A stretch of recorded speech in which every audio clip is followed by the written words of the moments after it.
قرآن کہہ رہا ہے اس کو ہم پھیلاتے رہیں گے.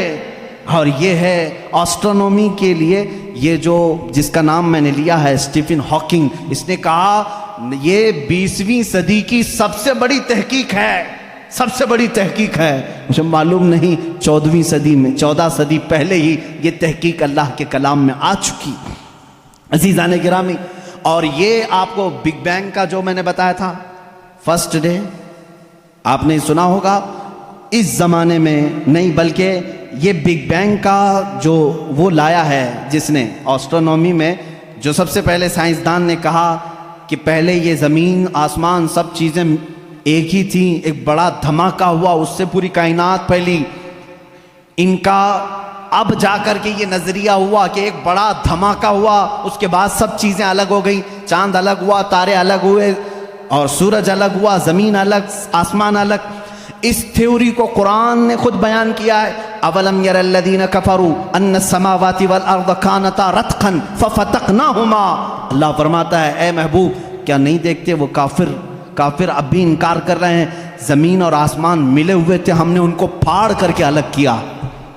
فتقناہما, فتق کہتے ہیں ایسا زور کا دھماکہ ہونا اور جھٹکا دینا جس سے ساری چیزیں بکھر جائیں. اور قرآن نے اس بگ بینگ کا ذکر کیا ہے. یہ اور بات ہے کہ اس کی تحقیقات اور ہوتی رہیں گی. ایسٹرولوجی جس میں علم نجوم ہے, اس کے متعلق بھی میں نے بتایا تھا کہ ستاروں کے متعلق بلیک ہول کا تذکرہ سورہ واقعہ میں موجود ہے. اللہ فرماتا ہے لا اقسم بمواقع النجوم, قسم ہے ان جگہوں کی جہاں جا کر کے ستارے فنا ہو جاتے ہیں, اس کو آج سائنسدان بلیک ہول کہتے ہیں. یہ ایسٹرولوجی ہے. اور بوٹانی جانتے ہوں گے آپ, علم نباتات, پودوں کا علم, یہ ایک پورا باضابطہ ایگریکلچر, اس پر تو یونیورسٹیاں قائم ہیں جس میں پودوں کی نشو و نما کے متعلق تحقیقات ہوتی ہیں. اور قرآن اس کی تمام تفصیلات بتا رہا ہے. وَمِن كُلِّ الثَّمَرَاتِ جَعَلَ فِيهَا زَوْجَيْنِ اثْنَيْنِ. اللہ فرماتا ہے ہر پھل میں ہم نے میل اور فیمیل رکھا ہے. آج کے سائنس کہہ رہا ہے ہر درخت میں میل اور فیمیل ہوتے ہیں. یہ قرآن کے وہ علوم ہیں. بوٹانی اس علم کو کہتے ہیں. آپ میرے پاس اسٹوڈنٹس ہوں گے کوئی ایگریکلچر کے, درختوں کے, پیڑ پودوں کے معاملات کے سلسلے میں قرآن کی ایک نہیں 10 آیتیں میں تمہارے سامنے پیش کروں گا. اس کے علاوہ زولوجی, ایسٹرولوجی کے علاوہ زولوجی جانوروں کا علم, حیوانات کا علم, اس علم پر بھی آج کروڑوں ڈالر خرچ کیے جاتے ہیں. زولوجی اور اینیملز کے اوپر ریسرچ کیے جاتے ہیں. زولوجی قرآن میں بیان ہے. تمہیں معلوم ہے وَمَا مِن دَابَّةٍ فِي الْأَرْضِ وَلَا طَائِرٍ يَطِيرُ بِجَنَاحِهِ إِلَّا أُمَمٌ أَمْثَالُكُمْ. ایک سائنسدان ہے, اس سائنسدان کا نام میں تذکرہ نہیں کر رہا ہوں, اس نے سب سے پہلے کہا جانوروں میں بھی انسانوں جیسی کچھ عادتیں ہیں, میں نے ان پر تحقیق کی ہے. اس سائنسدان نے کہا. اور رب تعالیٰ فرماتا ہے زمین میں کوئی جانور ایسا نہیں, اور اڑنے والے پرندوں میں کوئی ایسا نہیں. الا امم امثالکم, وہ سب کے سب تمہارے جیسی سوسائٹی رکھتے ہیں, تمہارے جیسی سوسائٹی. ان کے خاندان ہوتے ہیں, ان کے اپنی برادریاں ہوتی ہیں, ایک ہی خاندان کے ساتھ اڑتے ہیں, آتے ہیں, جاتے ہیں. یہ پرندوں کا معاشرتی معاملہ یہ زولوجی کہلاتا ہے, آج کی تحقیق میں ہے اور قرآن میں موجود ہے. قرآن اس بات کو پہلے بتا چکا ہے. صرف پرندوں کی بات نہیں میرے عزیزوں, اس کے علاوہ جو اور بھی اس میں ہے. قرآن پاک میں چونٹیوں کا علم, ایک سائنسدان ہے, اس نے کہا ہے کہ چونٹیاں بات کرتی ہیں ایک دوسرے کو, اور یہ سب ایک دوسرے کے کانٹیکٹ میں آ کر کے ہی کام کرتی ہیں. اور قرآن کہہ رہا ہے سورہ نمل پوری چونٹیوں کی سورہ ہے. اللہ تعالیٰ فرماتا حتی اذا اتوا علی واد النمل قالت نملۃ یا ایھا النمل ادخلوا مساکنکم. جب سلیمان علیہ السلام اپنے لشکر کے ساتھ سے گزر رہے تھے تو ایک چونٹیوں کی وادی کے پاس آپ آئے, تو اللہ فرماتا ہے چونٹیوں کی جو بڑی سردار تھی اس نے ساری چونٹیوں سے کہا یا ایھا النمل ادخلوا مساکنکم, اے چونٹیوں جلدی جلدی اندر داخل ہو جاؤ, کہیں سلیمان علیہ السلام کا لشکر تمہیں بے خبری میں روند نہ جائے. چونٹی بات کر رہی ہے اپنے تمام افسروں کو یا اپنے سپاہیوں کو, اور یہ قرآن کہہ رہا ہے. اور آج اس پر ریسرچ کرنے والے کو بہت بڑا انعام بھی دیا گیا ہے کہ چونٹیاں بات کرتی ہیں. یہ زولوجی میں آتا ہے, جانوروں پر ریسرچ کرنے والے. شہد کی مکھی پر ایک بندہ ہے جس نے ریسرچ کیا اور اس کو نوبل انعام ملا ہے، نوبل پرائز ملا ہے، اس کا نام واشوین اس طرح سے کچھ ہے، اس کو نوبل انعام ملا ہے۔ اس نے کہا یہ مکھی جو ہے جو چھتے پر آتی ہیں، ان کے اندر ایک کمیونیکیشن ہوتا ہے، ان کے اندر ایک رئیس ہوتی ہے، ایک ملکہ ہوتی ہے، سردار ہوتی ہے۔ پہلے کے جو کتابیں ہیں، شیکسپیئر کی کتابیں مشہور ہیں لٹریچر میں انگلش کے، شیکسپیئر کی کتابوں میں شہد کی مکھی کو مذکر بیان کیا گیا ہے، جیسے اس کے بہت سارے سپاہی ہوتے ہیں، ایک اس میں سردار ہوتا ہے مکھیوں میں۔ لیکن یہ 1975 میں 1975 میں ایک سائنسدان نے تحقیق کر کے بتایا شہد کی مکھیاں کمیونیکیشن کرتی ہیں، ایک دوسرے سے رابطہ کرتی ہیں، اور ان کو ایک ملکہ ہوتی ہے اور وہ آرڈر دیتی ہے اور اس کے آرڈر کے اعتبار سے سب جاتی ہیں۔ اور قرآن میں دیکھو رب تعالیٰ فرماتا ہے وَأَوْحَى رَبُّكَ إِلَى النَّحْلِ أَنِ اتَّخِذِ مِنَ الْجِبَالِ وَمِنَ الشَّجَرِ بُيُوتًا فَاسْلُكِي سُبُلَ رَبِّكِ ذُلُلًا يَخْرُجُ مِن بُطُونِهَا شَرَابٌ مُخْتَلِفٌ أَلْوَانُهُ فِيهِ شِفَاءٌ لِلنَّاسِ۔ اللہ فرماتا ہے تمہارے رب نے شہد کی مکھی کو یہ علم دیا ہے، اور شہد کی مکھی کا جو ورڈ یوز ہوا ہے عربی میں وہ مؤنث یوز ہوا ہے۔ اللہ قرآن میں فرماتا ہے مکھا نہیں مکھی۔ اب تک کہتے تھے کہ مکھی کا جو مذکر ہے وہ اس پہ سب چھتے پر لا کر جمع کرتے ہیں۔ 1975 میں زولوجی اس علم کی تحقیق کرنے والے ماہر سائنسدان نے بتایا نہیں، ساری مکھیاں اس میں سے جو رئیس ہوتی ہے وہ بھی مؤنث ہوتی ہے، اس کے جتنے افسر ہوتے ہیں وہ بھی مؤنث ہوتے ہیں۔ قرآن اس میں مؤنث کے صیغے استعمال کر کے فرما رہا ہے شہد کی مکھی رئیس اپنے ہم نواؤں سے کہتی ہے جاؤ پھولوں کو چوز کر کے لاؤ، وہ آرڈر دیتی ہے اور اس کے بعد وہ لا کر کے اپنے تھوک کو جمع کرتی ہیں۔ اب یہ بھی اس نے 1975 میں یہ بھی ایجاد کیا شہد کہاں سے نکلتا ہے، شہد کہاں سے نکلتا ہے؟ تو بعض لوگوں نے کہا وہ تھوک دیتی ہے منہ میں سے، اب تک تو یہی معلوم تھا تھوک دیتی ہے۔ کچھ لوگوں نے کہا نہیں وہ اپنے فضلات خارج کرتی ہے، جیسے پیشاب پخانہ ہوتے ہیں اس طرح سے وہ نکال دیتی ہے۔ 1975 میں ایک سائنسدان نے کہا نہیں، اس کی بیلی میں سے، بیلی فیٹ جو ہوتا ہے پیٹ کی چربی یہاں سے نکلتا ہے۔ رب تعالیٰ فرما رہا ہے یخرج من بطونها، ہم شہد اس کے پیٹ کی چربی سے نکالتے ہیں۔ زولوجی کی یہ تحقیق 1975 میں ہوئی، اور قرآن عظیم اس وقت فرما رہا ہے ہم شہد کی مکھی کے پیٹ میں سے نہایت ہی میٹھی غذا تمہارے لیے نکالتے ہیں، اس میں اللہ کی نشانیاں ہیں، اور خود مولا نے فرمایا شفاء للناس، اس میں پوری تمہارے لیے انسانوں کے لیے شفا ہے۔ اور اتنا ہی نہیں میرے عزیزو، یہ ڈنک مارے تو زہر ہے، لیکن اپنے شہد کے چھتے میں جا کر چھوڑ دے اپنے پیٹ کی غذا تو دنیا کی سب سے عظیم غذا ہے۔ ایک ہی چیز میں دو چیزیں ہیں، اور اس کے علاوہ جانوروں پر بہت سارے کہ اللہ تعالیٰ فرماتا افلا ينظرون الى الابل کیف خلقت، تم نہیں دیکھتے کہ اونٹوں کو اللہ نے کیسے پیدا کیا؟ تو زولوجی کے سے تعلق رکھنے والے اسٹوڈنٹ سے میں کہتا ہوں اونٹوں کی پیدائش پر تم بھی ریسرچ کرتے ہوں گے۔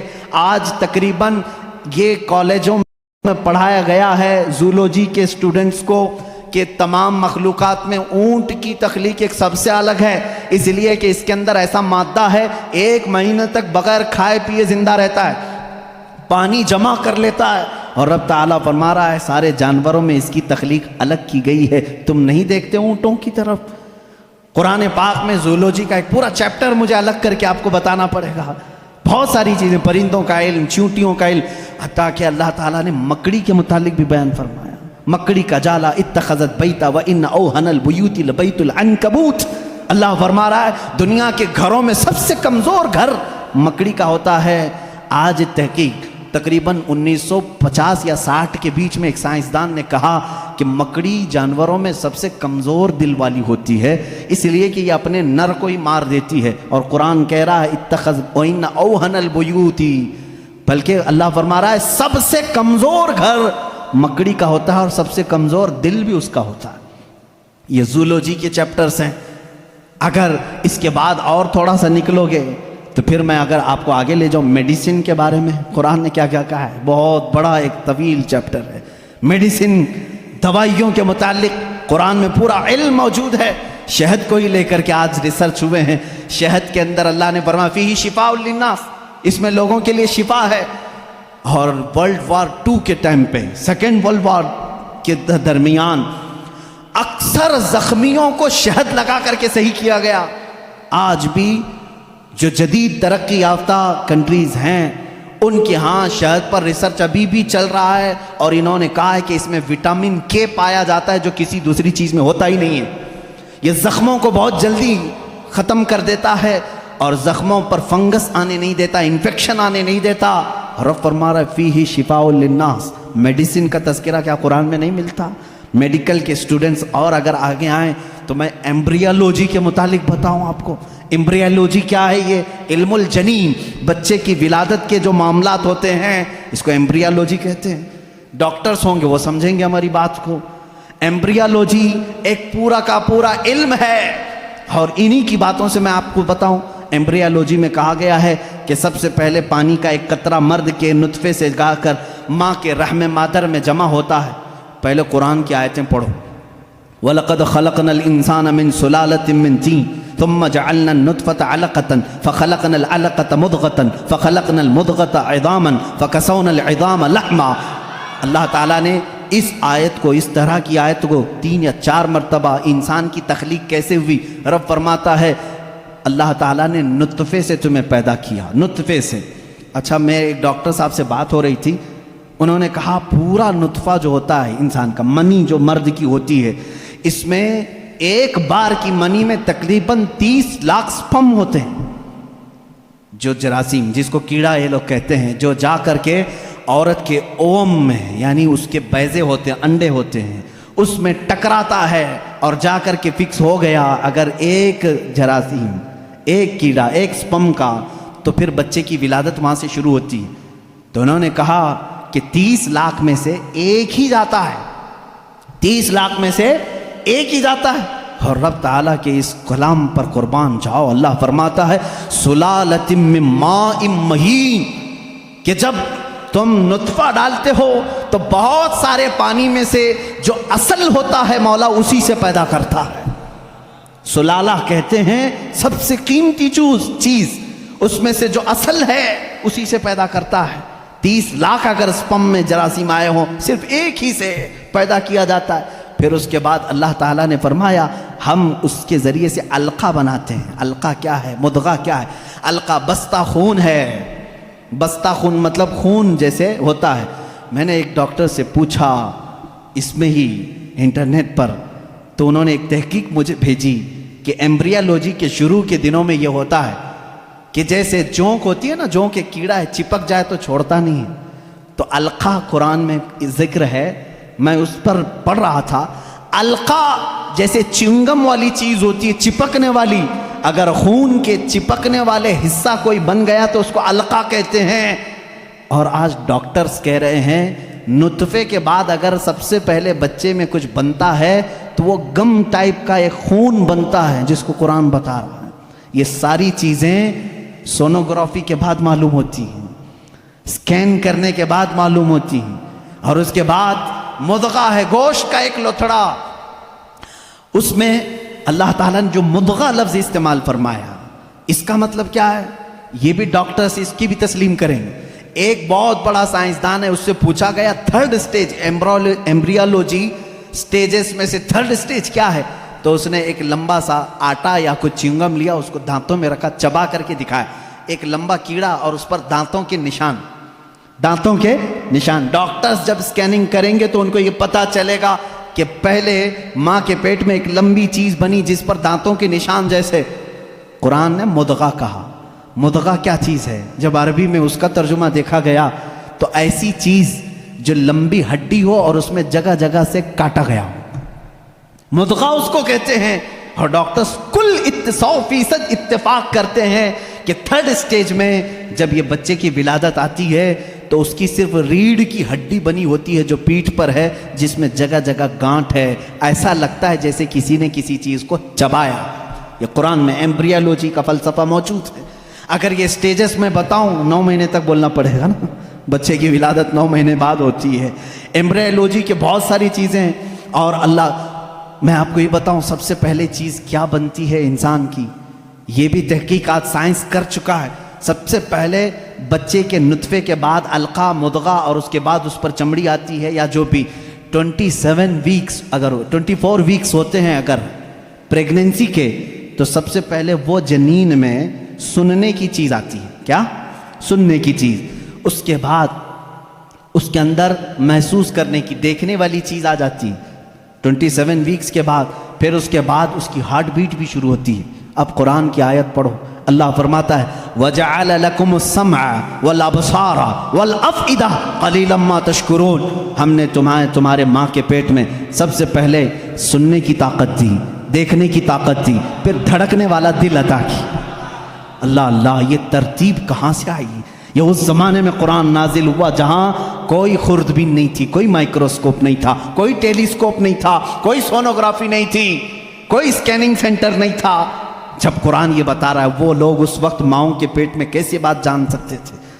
ایک بہت بڑا سائنسدان ہے، اس کے سامنے ایمبریولوجی کے تذکرے کیے گئے اور قرآن کی آیتیں بتائی گئی، تو وہ کہتا ہے شاید محمد صلی اللہ علیہ وسلم کے پاس کوئی ایسی بڑی مشین تھی جس کو وہ دیکھ کر کے سب بتائیں. ان سے کہا گیا میاں یہ 1400 سال پہلے کی ہے، تو وہ خود ہنسنے لگا. ہاں یہ تو ٹیلیسکوپ جو دیکھنے والی خوردبین ہے، مائکروسکوپ، یہ تو 16ویں صدی میں ایجاد ہوئی ہے، اور اس وقت جب ایجاد ہوئی تو بڑی بڑی چیزیں ہی خالی دیکھ سکتی تھی، چھوٹی چیزوں کو دیکھا بھی نہیں جاتا. پھر اس نے اٹھ کر کے یہ کہا پھر تو یا تو اوپر والی کوئی طاقت ان کے ساتھ ہوگی. یہ باتیں اگر وہ اس زمانے میں بتائے ہیں تو پھر کوئی اور طاقت ہوگی. یہ قرآن کے علوم ہیں میرے عزیزو، پڑھو اس قرآن کو، کیا نہیں ہے اس کے اندر. اب میں اگر ایمبریولوجی ہو گئی بات، اس کے علاوہ اور ہائیڈرولوجی، زمین کے معاملات، پانی کے تبخیر کا سب سے پہلا مادہ قرآن نے بتایا. یہ واٹر سائیکل کے جو تھیوری ہے سب سے پہلے جانتے ہیں آپ کو کس نے پیش کی ہے؟ ایک سائنسدان ہے جس نے یہ بات پیش کی، برنارڈ پیلیسی نام کا ایک سائنسدان ہے. اس نے یہ تھیوری پیش کی کہ سمندر کا پانی گرمی سے سوکھتا ہے، آسمانوں میں جاتا ہے. سائنس میں ہم بھی اسکول میں پڑھے تھے، دھوپ میں پانی اڑ کر کے جاتا ہے، پھر جمع ہوتا ہے، پھر بارش میں آتا ہے. یہی ہے نا یہ واٹر سائیکل کا جو نظام ہے، ایواپوریشن اس کو کہتے ہیں. یہ سب سے پہلے جو سائنسدان نے برنارڈ پیلیسی نام کا اس نے دیا، اور وہ بھی 1580 میں، 16ویں صدی میں. اب آؤ قرآن کیا کہتا ہے؟ قرآن کہتا ہے وَالسَّمَاءِ ذَاتِ الرَّجْعِ وَالْأَرْضِ ذَاتِ الصَّدْعِ، وہ آسمان جو ہر چیز کو واپس پھر سے کھینچ لیتا ہے.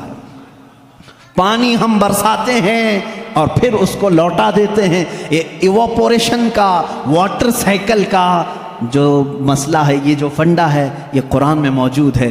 مجھے بتاؤ اے سائنس کے اسٹوڈنٹس، کیا قرآن ہائیڈرولوجی کی بات نہیں کر رہا ہے؟ کیا قرآن ایمبریولوجی کی بات نہیں کر رہا ہے؟ کیا قرآن آسٹرونومی کی بات نہیں کر رہا ہے؟ کیا قرآن آسٹرولوجی کی بات نہیں کر رہا ہے؟ کیا قرآن بایولوجی کی بات نہیں کر رہا ہے؟ فزیولوجی کی بات کر رہا ہے. قرآن ہر فزیولوجی میں یہ دوران خون جو ہوتا ہے، ابھی آج ایک بچے نے مجھے سوال کیا فزکس پڑھنا کیسا ہے، جس میں الگ الگ تھیوریاں ہیں. میں اس کے لیے بھی بتا دوں، فزکس قرآن میں موجود ہے. فزکس کا ایک بہت بڑا فنڈا یہ ہے کہ ایٹم یہ تقسیم نہیں ہوتا. پہلے سے لوگوں کا خیال تھا ایک ذرہ ہوتا ہے. 14 صدیوں تک لوگ یہ مانتے تھے ایک لاسٹ کوئی چیز ہوگی، اس سے لاسٹ تو کوئی کچھ نہیں ہوگا نا. جیسے ذرہ، ایک چھوٹا سا ہلکا ذرہ، وہ نہیں تقسیم ہوگا. فزکس والوں نے یہ ثابت کیا نہیں، ذرہ بھی تقسیم ہوتا ہے، ایٹم کو بھی تقسیم کیا جا سکتا ہے، ڈیوائیڈ ہو سکتا ہے. یہ فزکس کا فنڈا ہے، یہ فزکس کی تھیوری ہے. اور قرآن کہتا ہے لا يعزب عنه مثقال ذرة في السماوات والارض ولا اصغر من ذلك ولا اکبر الا في کتاب مبین. اللہ فرماتا ہے ذرے کے برابر بھی کوئی چیز اللہ تعالیٰ قیامت کے دن چھوڑے گا نہیں. ہاں ذرے سے چھوٹی بھی ہو، ذرے سے بڑی بھی ہو. سب سے پہلے عرب میں قرآن نے یہ کہا ذرے سے چھوٹا، ایٹم سے بھی چھوٹی چیز ہو سکتی ہے. اور 14 صدیوں کے بعد فزکس والے کہہ رہے ہیں کہ ایٹم بھی تقسیم ہو سکتا ہے. یہ فزکس ہے جو قرآن پاک میں ہے. بہت سارے علوم ہیں میرے عزیزوں، میں گنانے لگوں. اخیر میں تمہیں صرف 2 چند باتیں عرض کروں گا. کیلکولیشن آتا ہے نا، بہت سارے تو 10ویں میں میتھس میں ہی فیل ہوتے ہیں. میتھس لو نکالو آج میں تمہیں قرآن کا میتھس بتاتا ہوں، سب اپنے ہاتھوں میں کیلکولیٹر لے کر کے بیٹھو، میں حساب بولتا جاتا ہوں اور کرتے جانا ہوں کہ قرآن کے مثل کوئی دوسرا کیوں نہیں لا سکتا. میں تمہیں بتاؤں، ایسی اس کے اندر ترتیب ہے، اللہ نے ایسا بنا کر کے رکھا ہے، ممکن ہی نہیں ہو سکے گا، ممکن ہی نہیں ہو سکے گا. ایک بڑے سائنسدان نے تحقیق کیا اور کمپیوٹر میں ڈال کے چیک کیا ہے بار بار. اس نے 1965 میں یہ تحقیق ہوئی تھی. میں آپ کو اس کے متعلق بتاتا ہوں. اس میں جو الفاظ ذکر ہوئے ہیں نا قرآن میں، وہ یوں ہی نہیں ہے کوئی بیان آ رہا ہے، جبکہ آپ کو معلوم ہے اس میں قصے بھی ہیں، زمانے ماضی کی خبریں بھی ہیں، انبیاء کے تذکرے بھی ہیں، معاشرے میں ہونے والے ان کے اوپر عذابات کا بھی ذکر ہے. قرآن میں ہے کہ نہیں ہے؟ قرآن میں یوسف علیہ السلام کا قصہ ہے، موسیٰ علیہ السلام کا قصہ ہے، ایوب علیہ السلام کا قصہ ہے، ابراہیم علیہ السلام کا قصہ ہے، اسماعیل علیہ السلام کے ذبح ہونے کا قصہ ہے. یہ سب ہے نا. یہ کچھ قصے بیان کیے جا رہے ہیں اور اللہ تعالیٰ نے کچھ چیزوں کی فضیلت بیان کی، کچھ حلال بیان کیے، کچھ حرام بیان کیے. حرام چیزیں کیا کیا ہیں، حلال چیزیں کیا کیا ہیں، تمہیں کرنا کیا ہے، نہیں کرنا کیا ہے، یہ پورا ٹاپک ہے قرآن کا. لیکن اس میں جو بھی ورڈ یوز ہوا ہے نا، وہ پورا کا پورا حساب کے کیلکولیشن سے فٹ بیٹھتا ہے. کیلکولیشن اٹھاؤ اور میں آپ کو بتاتا ہوں، دنیا کا علم رکھنے والے جانتے ہیں پوری روئے زمین پر خشکی کتنی ہے اور تری کتنی ہے، پانی کتنا ہے اور زمین کتنی ہے. سب کو معلوم ہے یا نہیں معلوم ہے تو سنو. سائنس یہ کہتا ہے کہ 70% پانی ہے اور 30% کیا ہے، زمین ہے، خشکی ہے. یہی ہے تقریباً تحقیق سب کی یہی ہے. قرآن پاک میں 2 لفظ آئے ہیں، البر. البر کا مطلب ہوتا ہے سوکھا اور البحر کا مطلب ہوتا ہے سمندر. البر لفظ، یہ لفظ اللہ نے 13 مرتبہ پورے قرآن میں بیان فرمایا. البحر یہ تقریباً 32 مرتبہ آیا ہے. یہ ہو سکتا ہے میں حساب کروں گا تو اب کچھ لوگ سو جائیں گے، لیکن قرآن میں بیان کر رہا ہوں. آج یاد رکھنا، آج میں چیلنج کر کے جا رہا ہوں، کوئی اس کو توڑ سکے تو توڑ دے. آ جائے کوئی بھی. بر کا ذکر 13 مرتبہ، بحر کا ذکر 32 مرتبہ، دونوں کو ملائیں تو 45 ہوتا ہے. جلدی جلدی حساب کرنا، ٹائم بہت کم ہے، باہر روکنے والے بھی ہیں. تو یہ دونوں 45 ہوتے ہیں. 100% اگر کائنات ہے، 100% اگر پوری دنیا ہے تو 100 کا پرسنٹیج نکالو 45 میں سے. 45 رکھو اور اس کے بعد 32. 100% کا 45 دونوں ملا کے 45 ہوا. اس کے بعد پرسنٹیج پہلے 32 نکالو گے، اس کے جواب میں تمہارا کیلکولیشن دے گا 70. اور 13 ہے نا، یہ بر کا ذکر، سوکھائی کا ذکر 13 ہے. 13 کو بھی 100 انٹو 45 انٹو یہ پرسنٹیج نکالو گے، 13 ڈالو، وہاں پر آپ جب دیکھو گے تو 29.9 آتا ہے. یعنی قرآن اپنے الفاظ میں بھی بیان کر رہا ہے کہ بر خشکی کا ذکر اللہ نے 30% مرتبہ فرمایا، بحر کا ذکر اللہ نے 70% مرتبہ فرمایا. یہ قرآن یوں ہی نہیں آیا ہے، اچانک نہیں آئی یہ چیز. اس کی ایک ایک لفظ میتھ سے ایسی میچ ہے. اب کچھ الفاظ ایسے ہیں اللہ تعالیٰ نے اس کو ایسا جوڑ کر کے رکھا، دنیا آخرت. اپوزٹ میں اگر آپ کو پوچھوں گا تو آپ بتا دیں گے. دنیا کا اپوزٹ کیا ہے؟ آخرت ہے نا. فرشتہ ہے، اس کا اپوزٹ کیا ہے؟ شیطان. فرشتہ سب سے نیک، شیطان سب سے برا. اور موت، اس کا اپوزٹ کیا ہے؟ سب کو سمجھ میں آ رہا ہے. موت کا اپوزٹ حیات ہے. نفع، فائدہ، اس کا اپوزٹ بہت اچھے. کفر، اس کا اپوزٹ ایمان. اب یہ چیزیں آپ کے ذہن میں رہے ہیں. 2 ورڈ میں نے اپوزٹ آپ کو بتایا. دنیا ایک لفظ ہے، اس کو پورے قرآن میں اگر گنو گے آپ 115 مرتبہ اس کا ذکر آیا ہے. دنیا کا کتنی مرتبہ؟ 100. پورا قرآن اٹھا کر کے سورہ فاتحہ سے والناس تک اس کا اپوزٹ ورڈ ڈھونڈو گے آخرت، یہ بھی 115 مرتبہ ہی ذکر ہوا ہے. اور اس کے بعد آگے جاؤ گے شیطان.